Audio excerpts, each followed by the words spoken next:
어떻게 나가야 할까?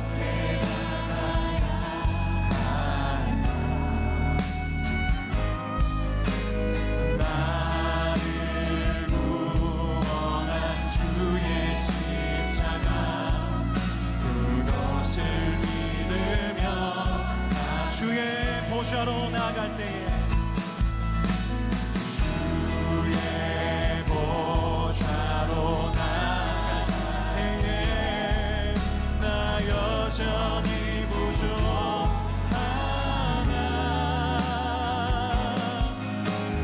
나를 부르신 주의 그 사랑, 그것을 믿으며 나의 자격 없는 내 힘이 아닌, 자격 없는 내 힘이 아닌 예수 보혈, 오직 예수님의 보혈로. 자격 없는 내 힘이 아닙니다. 자격 없는 내 힘이, 내 힘으로 죄를 이기는 것이 아닙니다. 오직 예수님의 보혈로.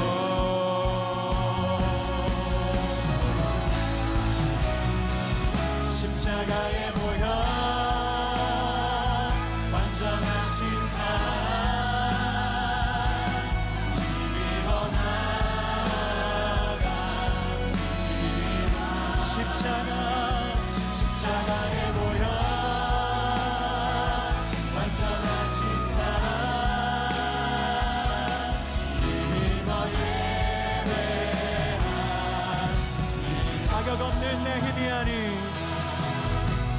자격 없는 내 힘이 아닌, 오직 예수님의 보혈로, 오직 예수님의 보혈로. 자격 없는 내 힘이 아닌, 자격 없는 내 힘이 아닌 예수의 보혈, 오직 예수님의 보혈. 자격 없는 내 힘이 아닌, 자격 없는 내 힘이, 오직 예수, 오직 예수. 우리 마지막 한 번 더 고백합시다. 자격 없는 내 힘이 아닌, 자격 없는 내 힘이 아닌,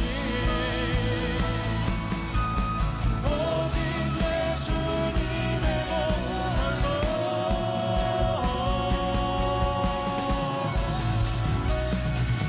십자가의 보혈, 완전하신 사랑, 힘입어 나갑니다. 십자가의 보혈, 완전하신 사랑, 힘입어 예배. 마지막 한 번 더 고백합시다. 십자가의 보혈, 십자가의 보혈, 완전하신 사랑, 힘입어 나가. 오 예수의 보혈, 십자가의 보혈, 완전하신 사랑, 힘입어 예배하, 힘입어 예배합니다. 힘입어 예배합니다. 힘입어 예배합니다.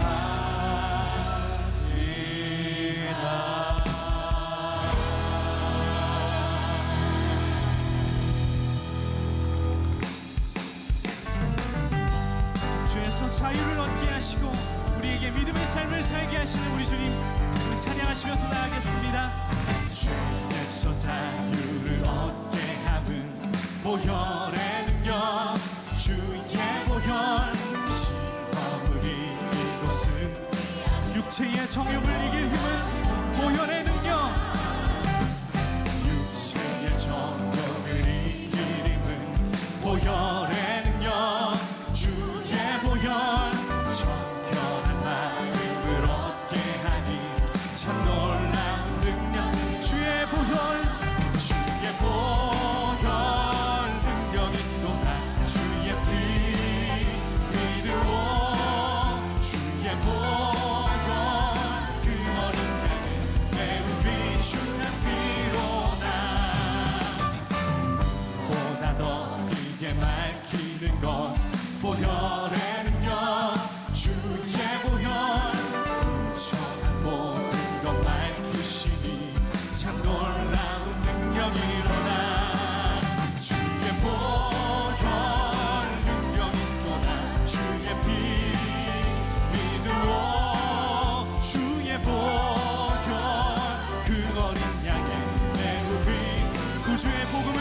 제목 우주의 복음을 전할 제목 보혈의 능력 주의 보혈 날마다 나에게 찬송 주님 참 놀라운 능력 주님의 보혈 의지합니다. 보혈 힘입어 예배합니다.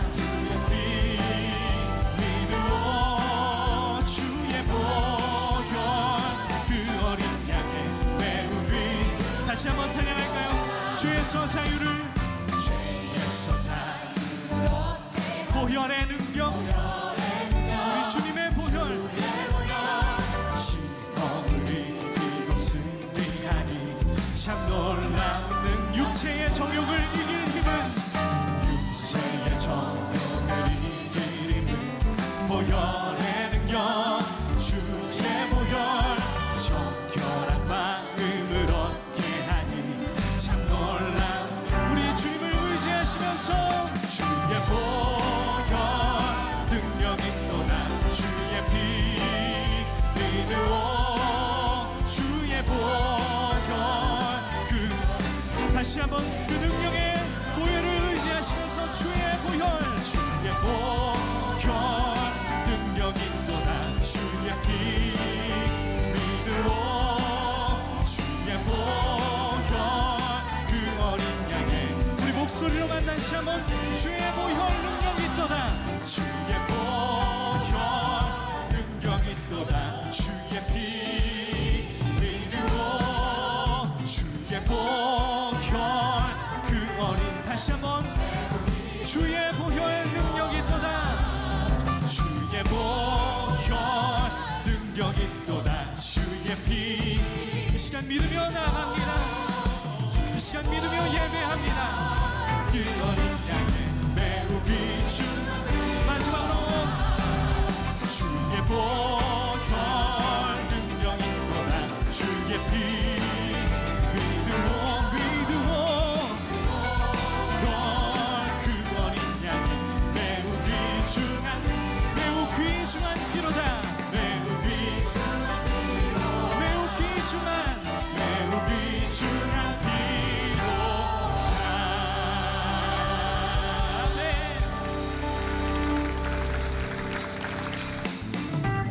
우리 삶 가운데 우리 성령님 함께 동행하십니다. 그러므로 우리가 넉넉히 죄를 이길 수 있습니다. 우리 함께 고백하겠습니다. 내가 매일 기쁘게 순례의 길 행함은 주의 팔이 나를 안보함이요 내가 주의 큰 복을 받는 참된 비결은 주의 영이 함께하 다시 한번 내가 매일 기쁘게 내가 매일 기쁘게 순례의 길 행함은 주의 팔이 나를 안보함이요 내가 주의 큰 복을 받는 참된 비결은 주의 영이 함께하 선포합시다.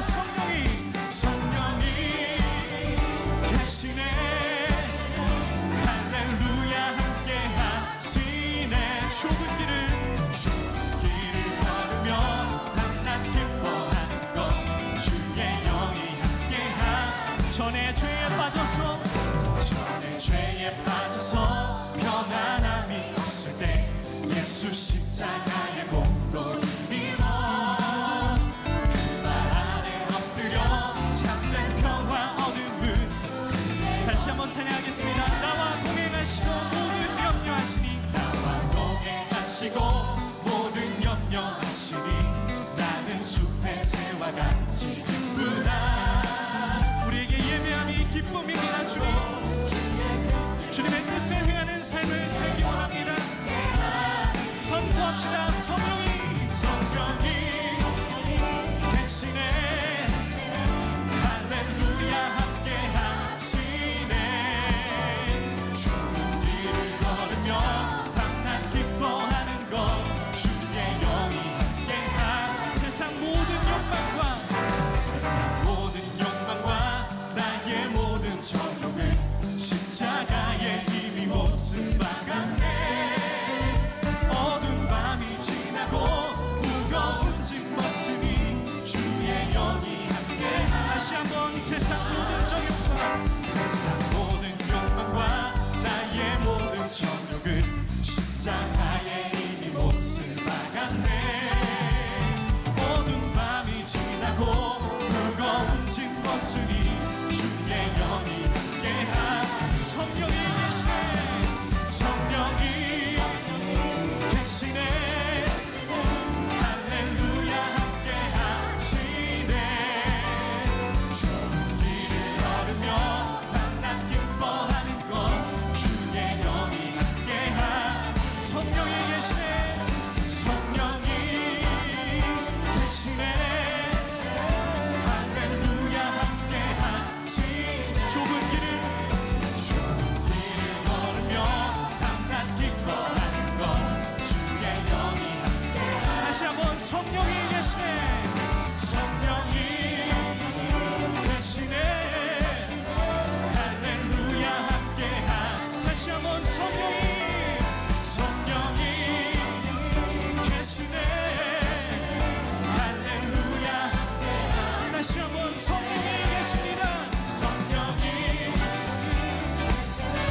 우리와 할렐루야 함께 마지막으로 성령이 계시네. 성령이 내 삶에 할렐루야 함께한 좁은 길을 걸으며 밤낮 기뻐하는 것 주의 영이 함께한 좁은 길을 걸으며 밤낮 기뻐하는 것 주의 영이 함께한 좁은 길을 걸으며 밤낮 기뻐하는 것 주의 영이 함께하리라. 우리 주님께 우리와 동행하시며 명령을 하시는 우리 주님께 함께 하시는 그 성령님께 감사의 영광의 박수 올려드리겠습니다.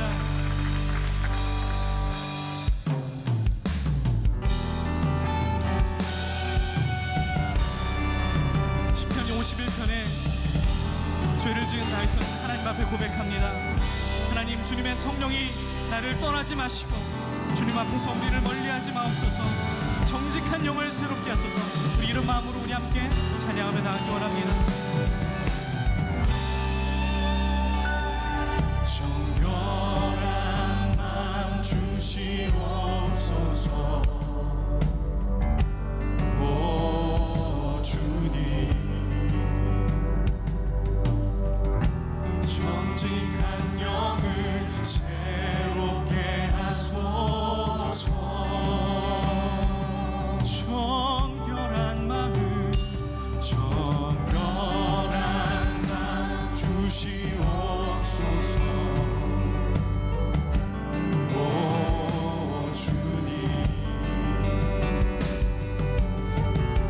정직한 영을 새롭게 하소서.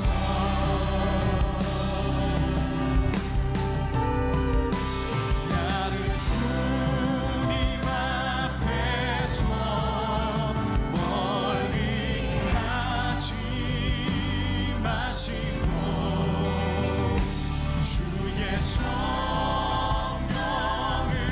거두지 마옵소서.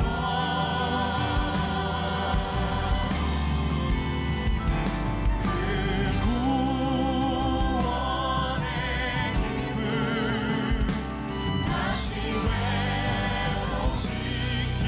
회복시키시고 편치 않 우리 다시 한번 간절한 마음으로 나를 주님 앞에서 멀리하지 마시고 주의 성령을 거두지 마소서 찬양하겠습니다. 나를 주님 앞에서 멀리 하지 마시고 주의 성령을 거두지 마옵소서. 하나님 앞에 범죄한 우리가 구원의 기쁨을 회복하기 원합니다. 구원의 기쁨 다시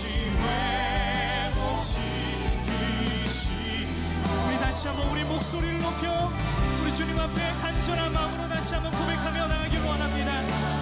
주님의 성령을 거두지 마십시오. 주님, 우리와 함께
자, 우리가 계속 죄를 이기는 능력에 대한 말씀을 전하고 있고요. 첫째 시간 우리들이 뭐였죠?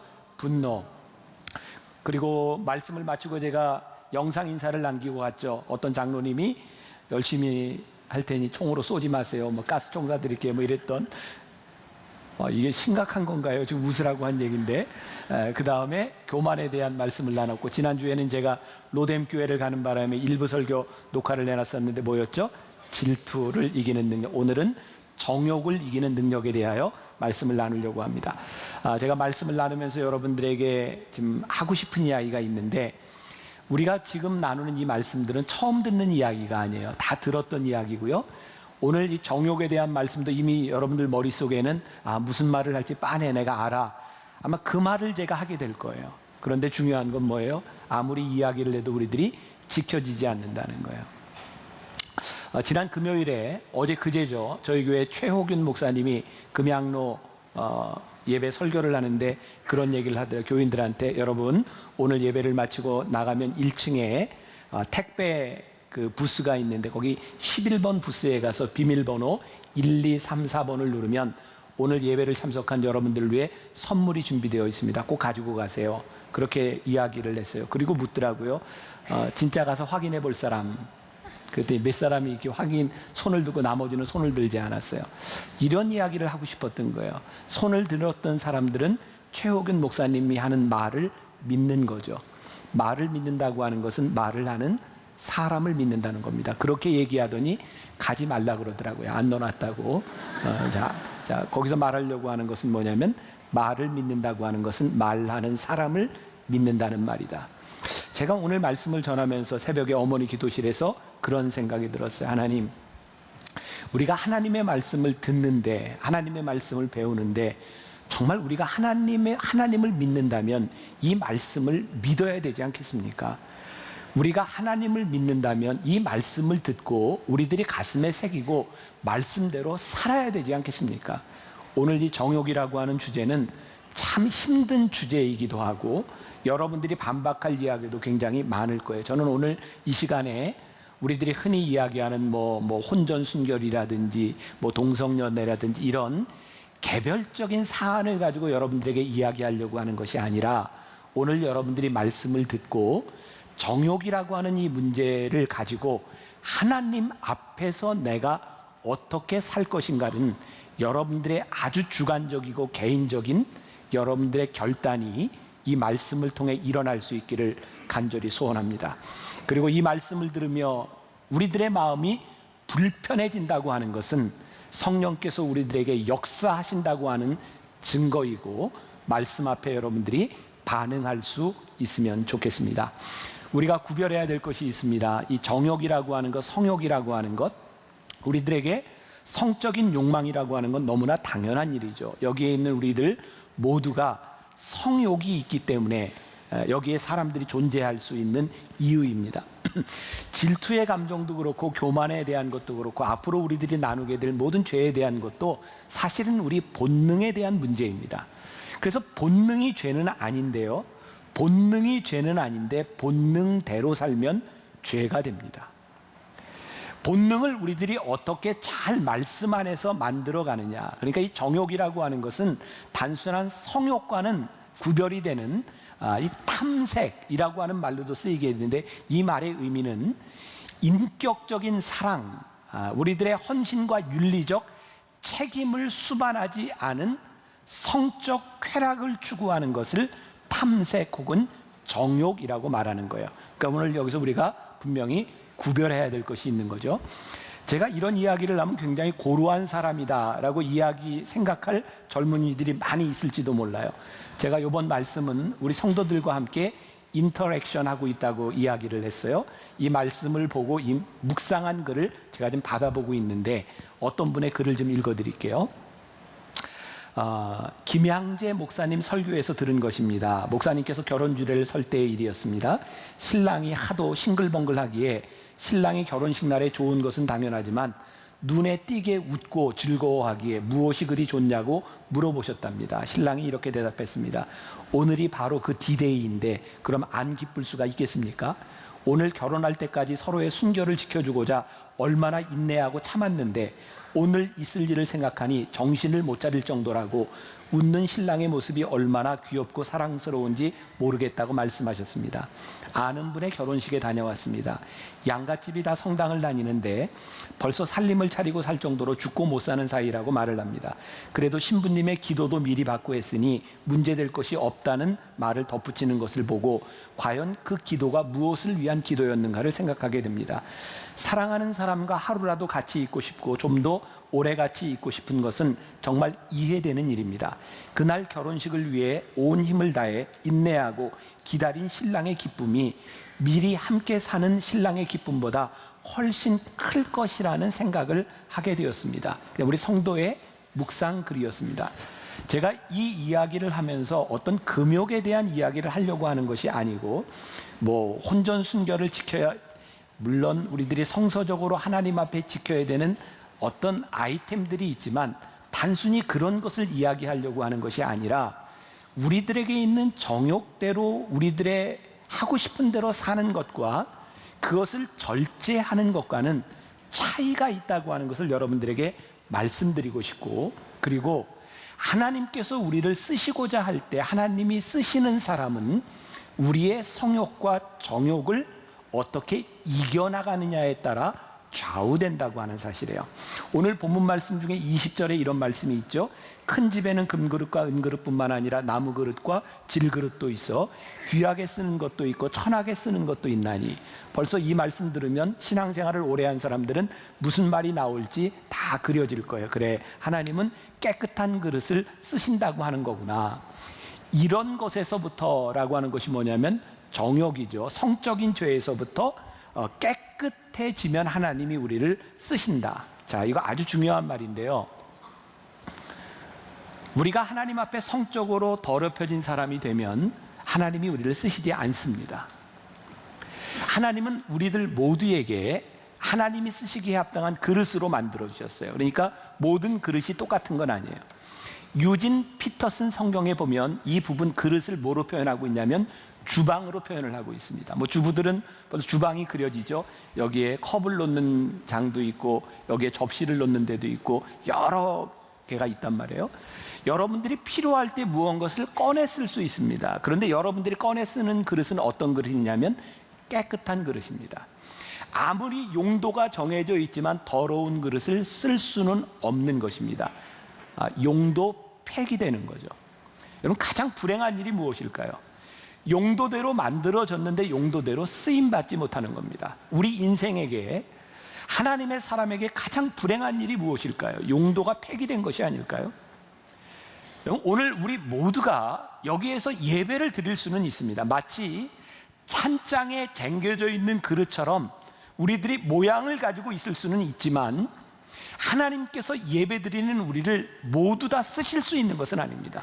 이 정욕이라고 하는 것은 굉장히 중요한 문제입니다. 왜냐하면 하나님이 우리를 쓰시느냐 쓰시지 못하느냐에 대한 문제이기 때문이죠. 또 이 정욕에 대한 이야기가 나올 때마다 빤하게 나오는 이야기가 있죠. 바로 다윗의 이야기입니다. 잘 아시죠? 사무엘하 11장에 보면 다윗이 범죄한 이야기가 나옵니다. 성경에 그렇게 되어 있어요. 매년 다윗은 전쟁에 나가게 되는데 장군들은 다, 병사들은 전쟁에 나갔는데 다윗은 전쟁에 나가지 않고 궁궐에 있다가 황혼역에 일어나서 저기 황혼역의 옥상을 거닐다가 저 너머에 목욕하는 여인을 보게 됩니다. 그 여인이 누구냐면 바세바입니다. 성경은 우리아의 아내라고 말하고 있죠. 근데 다윗이 그 여자가 누구냐를 물어보고 우리아의 아내라고 하는 대답을 들었음에도 불구하고 그녀를 데려다 동침합니다. 그리고 얼마 후에 바세바가 사람을 보내죠. 임신을 했습니다.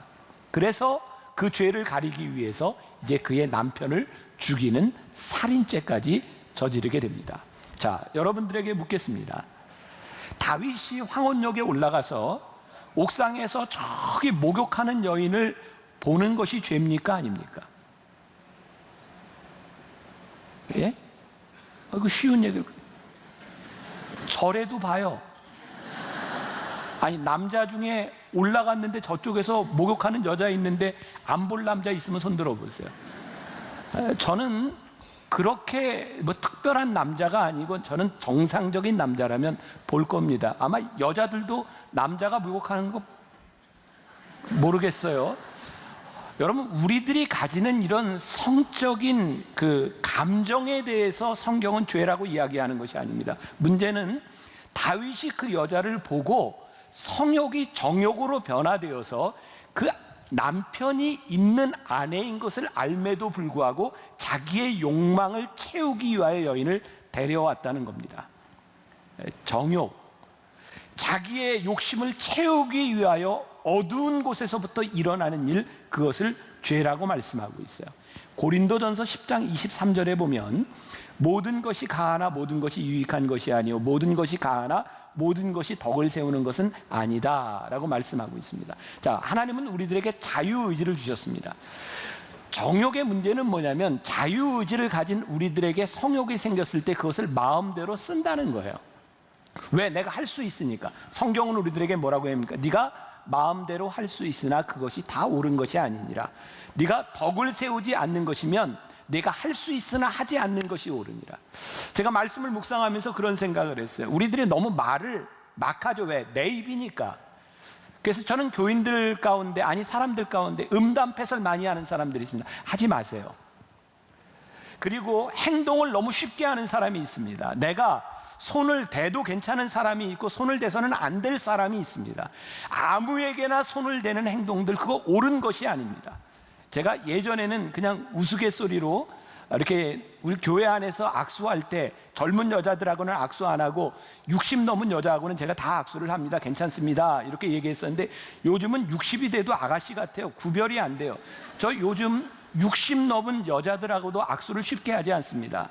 물론 장로님들과 교인, 제가 손을 잡을 수 있습니다. 그러나 제가 가려야 할 것을 참 철저하게 가리려고 노력하는 사람입니다. 말할 수 있고 행동할 수 있고 내가 할 수 있는 모든 것을 하나님이 주셨으나 그대로 하지 말라는 말입니다. 그것이 유익한가, 하나님이 허락하시는 일인가, 그것이 인격적인 것인가를 생각하라고 하는 것입니다.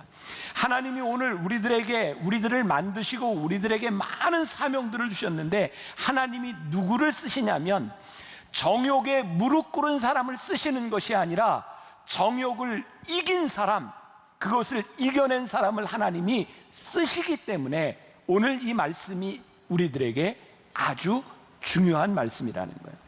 어떤 분은 이런 이야기를 해서 정욕을 현실 도피의 죄악이다 라고 말을 했습니다. 현실 도피. 자, 다윗의 이야기를 조금 하겠습니다.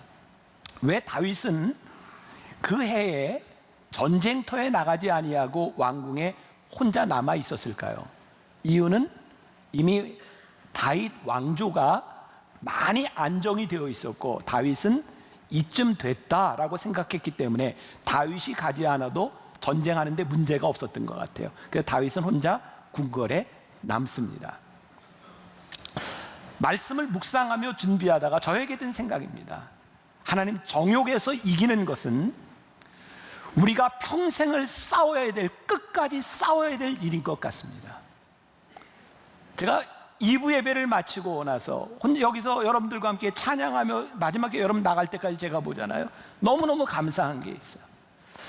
저에게 부족함이 많고 저에게 많은 단점이 있지만 하나님, 오늘 이 말씀을 제가 강단에서 전할 수 있는 것이 너무 감사합니다.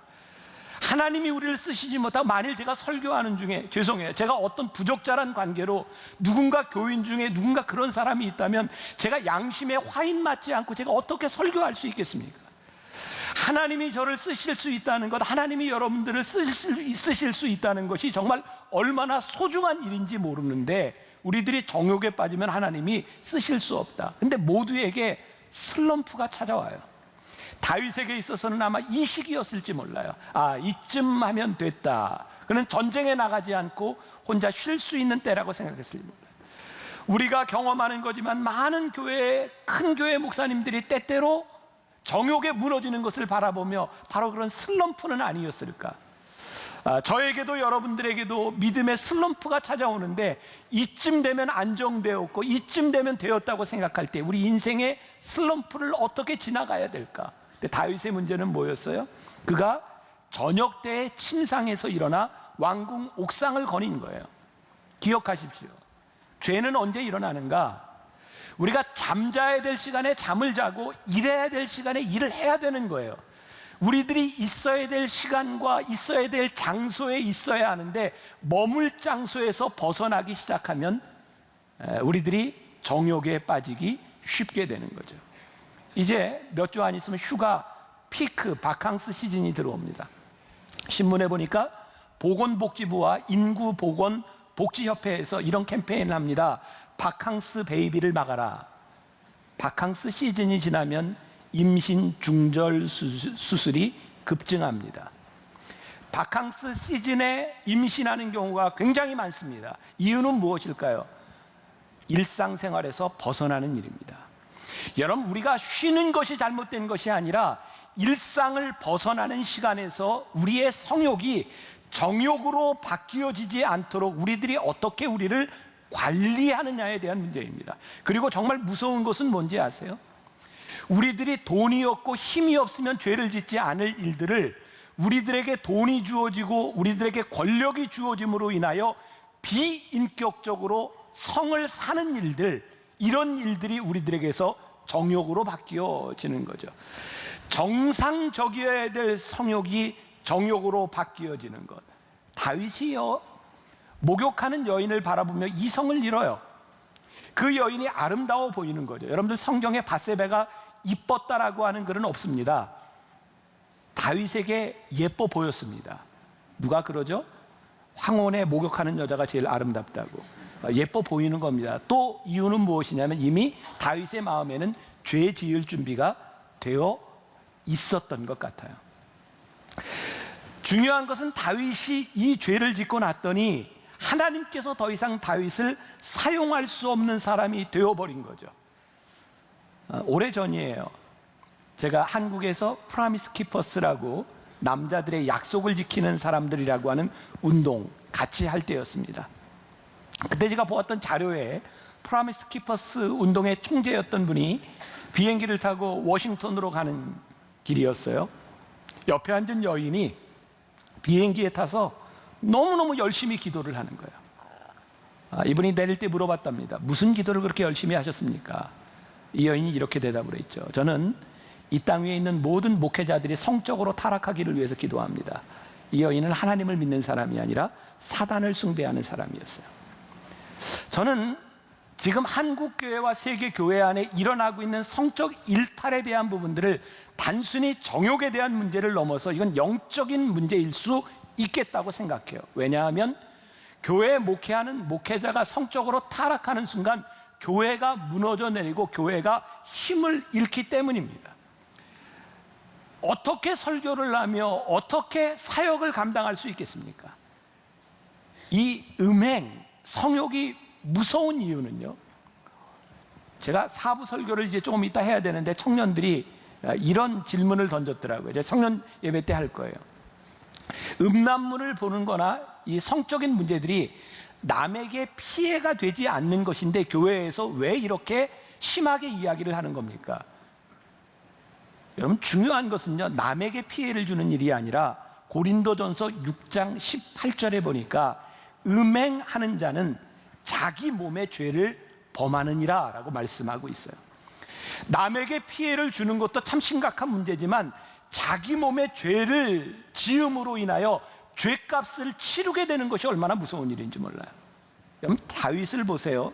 하나님이 다윗이 음행을 했다고 완전히 버리시지는 않았습니다. 다윗은 그것 때문에 고민했고 그의 죄를 알았을 때 회개하는데 어떻게 회개했냐? 자기의 침상이 눈물로 젖을 만큼 하나님 앞에 간절히 회개합니다. 하나님이 다윗을 회복시키시죠. 다시 쓰십니다. 그런데 사무엘하 12장에 보면 다윗이 지은 죄로 인하여 다윗이 받아야 될 대가들이 나오고 있어요. 다윗과 밧세바 사이에 불륜으로 낳았던 아들이 7일 만에 죽습니다. 다윗의 가정의 제일 큰 비극이 무엇이었는지 아세요? 다윗에게는 아들이 여럿 있었어요. 왕이었으니까, 일부 다처제였으니까. 배달은 그런 자녀들이 있었는데 첫째 아들이 암논입니다. 그리고 다윗이 사랑하는 아들 압살롬이 있었어요. 두 형제는 배다른 형제입니다. 어느 날 암논이 압살롬의 누이를 강간합니다. 다윗이요 그 아들을 혼내지 않습니다. 압살롬이 복수심을 품고 있다가 암논을 죽입니다. 형을 죽이고 도망갑니다. 다윗이요 그 압살롬을 용서해가지고 다시 들이지만 압살롬은 이미 아버지에 대한 미움으로 인하여 반란을 일으키고 아버지를 죽이려고 하고 아버지가 쫓겨납니다. 왜 다윗은 암논이 죄를 지었을 때 혼내지 못했을까요?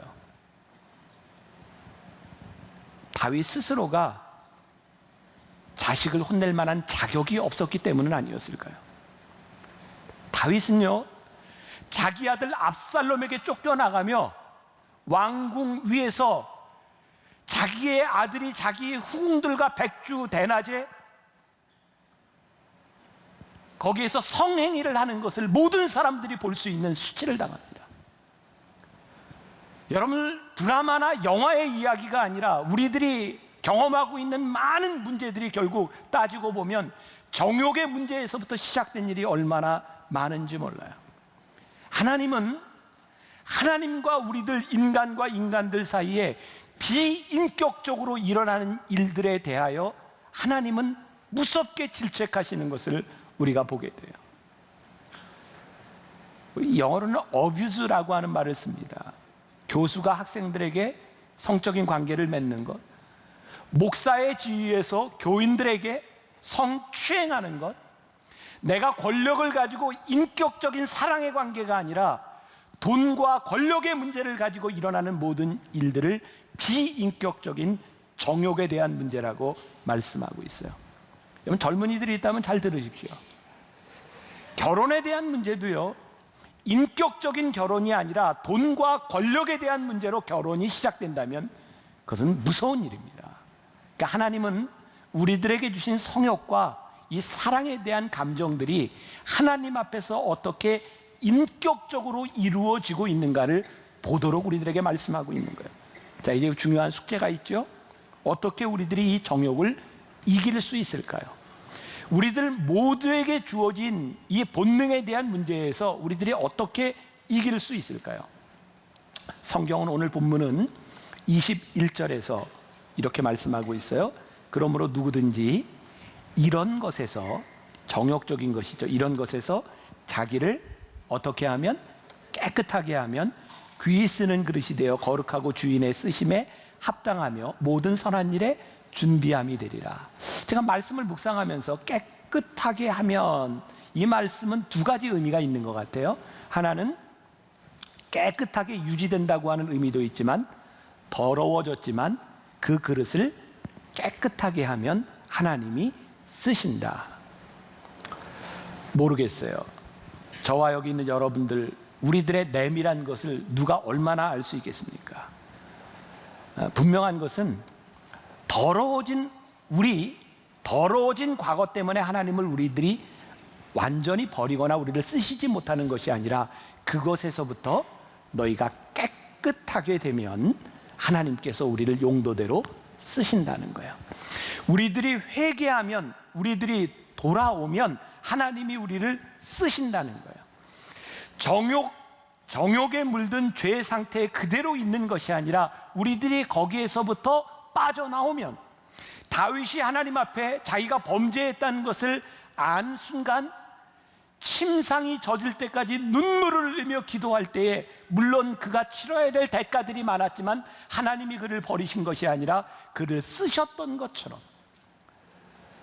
성경은요, 호세아서를 통해서, 고멜을 통해서 영적 간음에 대해서도 말씀하고 있거든요. 하나님이 제일 싫어하시는 것이 간음이에요. 하나님을 사랑해야 될 우리가 하나님을 사랑하지 않는 것이 영적 간음이고요, 하나님께서 우리들에게 주신 정상적인 관계를 벗어나는 것이 간음이에요. 근데 하나님께서 우리들에게 말씀하세요. 내가 너희를 포기하지 않는다. 포기하지 않는 이유는 내가 너희를 사랑하기 때문이다.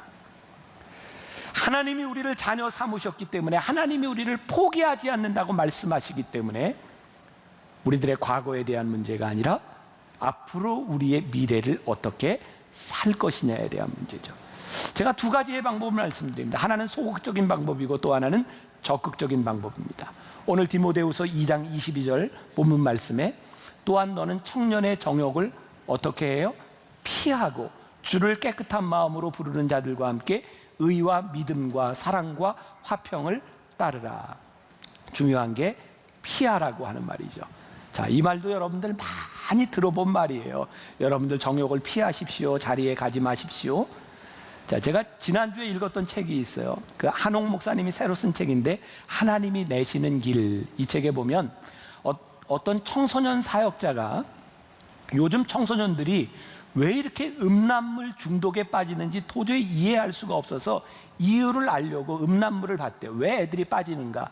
그러다 청소년 사역자가 음란물 중독이 되었다는 거예요. 여러분, 이게 우스운 이야기가 아닙니다. 정욕에 대한 문제는요, 우리들이 이길 수 있는 문제라고 이야기하지 않습니다. 그것은 피해야 될 문제라고 말씀하고 있어요.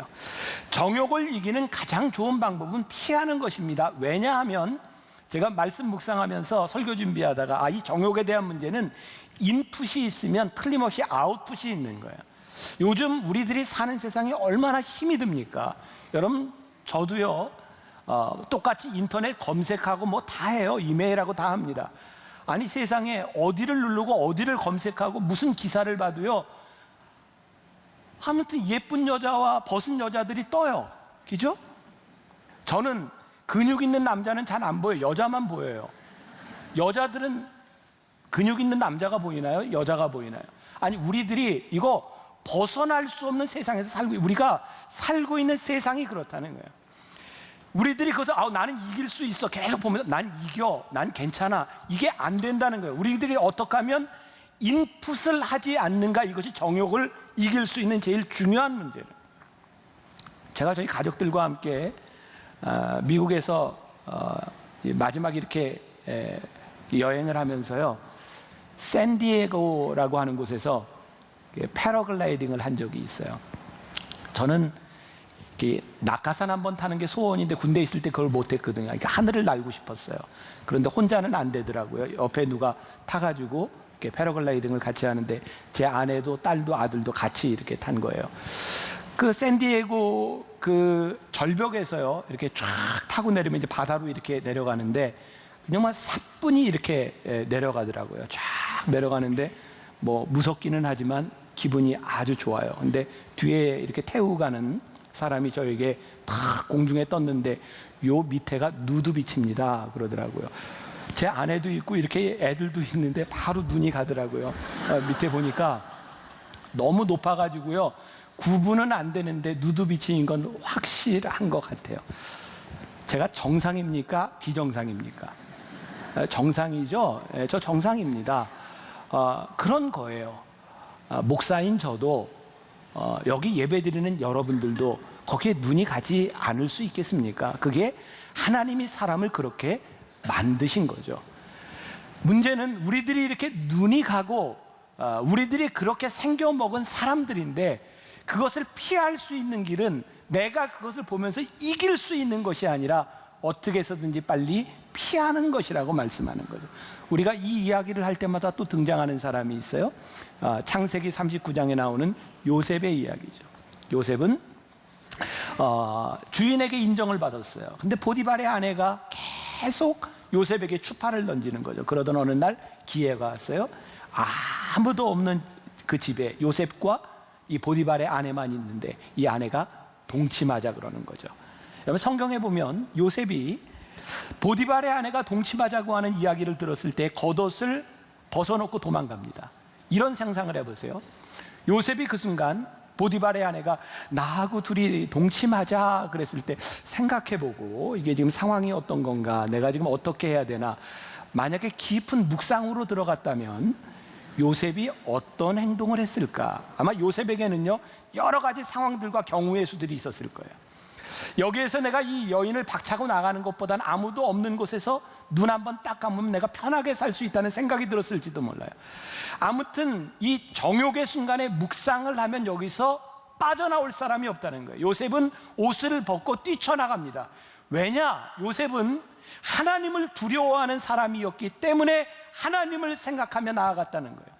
정욕은 우리들이 묵상하며 이길 수 있는 것이 아니라 우리들이 피하는 것이고 우리들이 하나님을 생각하기 때문에 우리들이 할 수 있는 일이라고 말씀하고 있는 거예요. 그래서 우리들이 크리스천이라고 하는 것들이 우리들에게서 드러나고 크리스천으로서의 삶을 살아가기 시작할 때 우리를 지킬 수 있는 거죠. 만일 우리가 크리스천이라고 우리의 신분을 표명하고 살아가는데도 불편함이 없다라고 느낀다면 아마 하나님이 안 계시다라고 생각하고 교회를 다니는 사람이라고 저는 단정합니다. 하나님이 계시다는 걸 믿는 우리는 굉장히 불편합니다. 하나님이 우리를 지켜보시기 때문에 이 세상에서 살아가는 게 무척 불편합니다. 왜?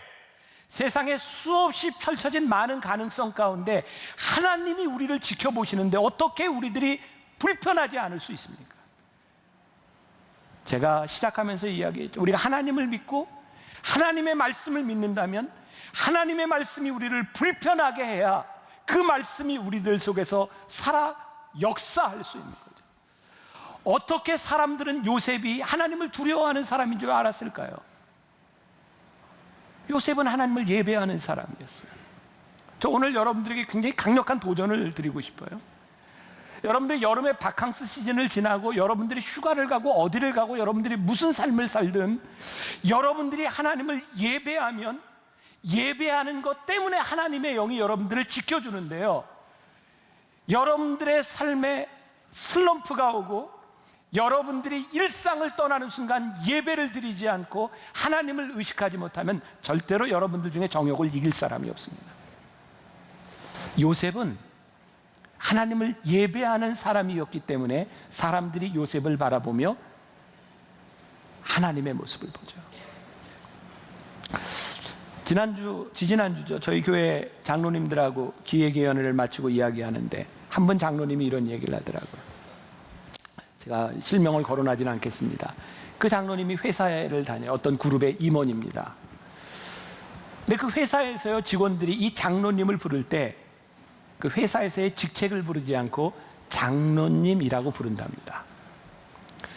모든 사람들의 직책을 부르는데 우리 이 장로님에게 장로님이라고 부르는데 이 장로님은 그게 너무너무 좋다는 거예요.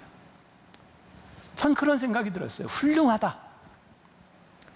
직장 안에서 직책이 아닌 장로님으로 불릴 수 있는 것이 훌륭하다. 왜? 장로님으로 살아야 되니까. 얼마나 불편하겠습니까? 그런데 이것이 우리의 정욕을 피하는 길이라는 거예요. 너희는 세상의 빛이라 말씀하셨어요. 우리가 있는 곳에서 우리들이 하나님의 자녀로 살아가고 정욕을 피하는 것이 정욕을 이길 수 있는 방법이에요. 근데 오늘 성경은 또 하나의 적극적인 방법을 우리들에게 말씀하고 있죠. 22절에 주를 깨끗한 마음으로 부르는 자들과 함께 의와 믿음과 사랑과 화평을 따르라. 저는 이 일을 이렇게 정의하고 싶어요. 거룩한 일을 하는 것이다. 우리들의 삶은요, 똑같이 24시간이 주어져 있어요. 여러분들이 어떤 삶을 사느냐에 따라 여러분들의 삶이 결정이 되는 겁니다. 예를 들어 제가 막대기를 하나 놓고 제가 중심을 잡는다고 생각해 봅시다. 여기에 여러분들의 삶의 거룩이 무거우면 세상의 일이 가벼워집니다. 세상 일이 무겁게 자리를 잡으면 거룩은 날아가는 겁니다. 여러분들 적극적으로 생각해야 될 일이 있는데, 여러분들이 정욕을 이기는 길은 무엇이냐면 여러분들의 삶에서 어떻게 거룩한 일로 분주하게 살아갈 수 있느냐의 문제입니다. 여러분, 아침에 일어나서 하나님의 말씀을 묵상하고 살아가는 사람과 묵상하지 않는 사람의 삶이 어떻게 똑같겠습니까? 아침에 일어나서 기도하며 살아가는 사람과 그렇지 않은 사람이 어떻게 똑같이 정욕을 대하는 태도가 같겠습니까? 제가 오늘날 저희 부목사님하고 이야기하면서 그런 이야기를 했어요. 제가 차를 타고 가면서 제가 30년 목회를 하면서 저에게 가장 큰 힘이 무엇일까? 제가 말씀을 전하면서 저에게 가장 큰 힘이 무엇일까? 저는 딱 한 가지 있다고 생각하거든요. 뭐냐면 다른 어떤 목사님보다도, 우리 교회 목사님들 많이 있지만 주일날 새벽 이 말씀 붙들고 제가 어머니 기도실에 가서 기도하며 오늘도 하나님 이 말씀에 능력을 주셔서 하나님 이 말씀을 통하여 심령 골수를 쪼개는 역사가 있게 해주세요. 기도하고 오는 것이 제 삶의 가장 큰 능력이다. 여러분들의 삶의 능력이 어디에서 나오는가? 단순히 피하는 소극적인 방법이 될 수도 있지만 여러분들이 어떻게 거룩한 일에 여러분들이 분주해질 수 있는가? 언젠가 제가 여러분들에게 물었던 것이 있죠. 기억을 더듬어 대답해 보세요. 옛날 교회 성당 앞에는 들어가는 입구에 성수가 있어요. 성수, 물을 떠났어요. 사람들이 들어갈 때 물로 이렇게 닦고 뿌리고 들어가기도 하죠. 성수에 파리가 빠지면 성수가 더러워져요, 파리가 깨끗해져요? 네? 성수가 능력이 있으면 빠진 파리가 깨끗해질 거고요. 성수가 능력을 상실하면 파리 때문에 성수가 더러워질 겁니다. 여러분들이 거룩한 일에 분주하면 여러분들의 일상에서 일어나는 일들이 거룩해질 거고요. 여러분들이 거룩을 상실하면 세상에서 일어나는 일들로 인하여 여러분들은 정욕에 빠지게 됩니다. 이것은 방법이 없는 일입니다. 우리나라 요즘 축구를 많이 걱정하고 있어요. 수비 때문에 참 힘들어합니다. 축구에서 그런 얘기하죠. 최선의 수비는 뭐라고요? 최선의 공격이 최고의 수비다라고 말을 해요. 피하는 것이 우리들에게 좋은 방법이기는 하지만 우리들이 거룩하게 살아가는 것만큼 좋은 방법은 아닙니다. 어떻게 우리들이 하나님 앞에서 거룩한 삶을 살아갈 수 있을까? 제가 젊은 부부들에게 그런 이야기를 해요. 주례할 때 가끔 그런 이야기를 해요. 가정이 행복해지기를 원하십니까? 그렇다면 도덕적인 수준을 높이십시오. 도덕적인 수준을 높이기를 원하십니까? 그러면 영적인 수준을 높이십시오. 가정이 깨어지는 것은 도덕이 깨어질 때고 도덕이 깨어지는 것은 영적인 수준이 깨어질 때 일어나는 일입니다. 우리가 영적인 수준을 세워야 도덕이 따라가고 도덕이 세워져야 가정이 세워지는 것입니다. 초대교회 사람들은요, 죄를 짓지 않기 위해서 기도했던 사람들이 아니라 선을 행하기 위해서 고민했던 사람들이에요. 어거스틴은 이런 이야기를 합니다. 악이라고 하는 것은 선의 결핍이다. 무슨 얘기인지 아세요? 악은 존재가 아닙니다. 선한 일이 없어지면 악이 나타나는 거예요. 우리가 선한 일을 많이 하면 많이 할수록 악은 우리들에게서 사라지게 되어 있는 거예요. 예수님께서 이렇게 기도를 가르쳐 주셨죠. 시험에 들지 않게 하옵소서. 그게 무슨 이야기예요? 기도하지 않으면 시험에 든다는 이야기입니다. 기도하면 시험을 이길 수 있다는 이야기입니다. 오늘 우리들에게 주어진 거룩한 일이 무엇일까요? 우리들에게 주어진 거룩한 직분이 무엇이고 우리들이 하나님 앞에서 할 수 있는 거룩한 일이 무엇일까요? 이거 여러분들이 스스로 결단해야 되는 문제입니다. 여러분들이나 저나 동일합니다. 제가 정욕에 빠지면 이 자리에 서지 못합니다.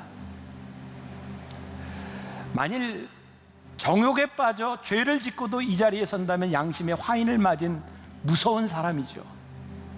하나님이 쓰시지 않습니다. 그러나 여러분들이나 저나 누구도 완전할 수 없어요. 온전하지 못해요. 중요한 것은 오늘 다윗에게서 일어났던 일처럼 하나님이 다윗을 포기하지 않으시고 회복시키셨다는 거예요. 만일 여러분 중에 정욕의 죄를 지은 사람이 있다면 그 결과가 여러분들을 아프게 할 겁니다.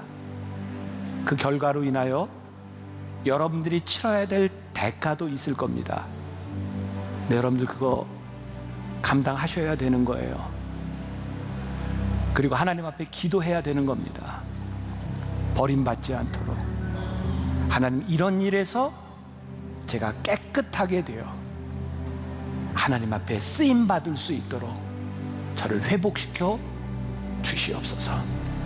오늘 하나님 앞에 여러분들 깊은 기도했으면 좋겠어요. 우리 같이 찬양하며 하나님, 저에게 정결한 마음을 주시옵소서. 다윗의 마음으로 그가 침상이 젖도록 눈물을 흘리며 기도할 때 하나님이 다윗을 포기하지 않으시고 다윗을 세워주셨던 것처럼 하나님, 우리들이 부족하지만 하나님 우리를 세우셔서 우리를 사용하여 주옵소서. 우리의 가정을 지켜 주옵소서. 우리의 교회와 우리의 민족을 지켜 주옵소서. 너무너무 마음 아프잖아요. 왜 교회가 힘을 잃었을까요? 저는 교회가 깨끗하지 못하기 때문인 것 같아요. 왜 하나님이 교회를 쓰시지 못할까요? 하나님이 쓰실 수 있는 상태가 아닌 거예요. 하나님, 다시 우리를 깨끗게 하여 주시사 능력을 회복시켜 주옵소서. 하나님 앞에 쓰임받게 하여 주옵소서.